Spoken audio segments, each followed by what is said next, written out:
ভালোবাসা মেনে নেননি পরিবার, তাতে কি হয়েছে, এবার পালিয়ে বিয়ে করলেন পপি ও পমিতা। তবে আশ্চর্য বিষয় হলো পপি ও পমিতা দুজনে প্রাপ্য বয়স্ক নারী, ভালোবাসার টানে একে অপরকে মালা পরিয়ে সিঁদুরদান করিয়ে বিয়ে করলেন তারা।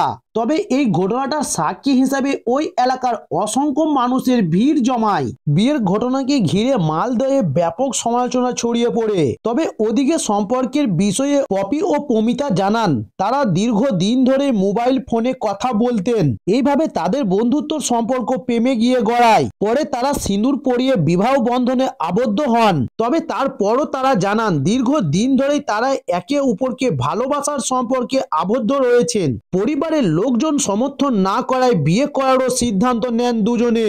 তবে সামাজিক সমালোচনার ভয় তারা করেন না, তাই তাদের ভালোবাসার জয় হয়েছে। তবে এরপর কিছু না কিছু রোজগার পথ বেছে নিতে পারবেন বলে আশা করছেন পপি ও পমিতা। তো দর্শক বন্ধুরা, এই ছিল আজকের নিউজ। আরো নিত্য নতুন নিউজ পাওয়ার জন্য অবশ্যই আমার চ্যানেলটি সাবস্ক্রাইব করে সঙ্গে থাকুন। নমস্কার।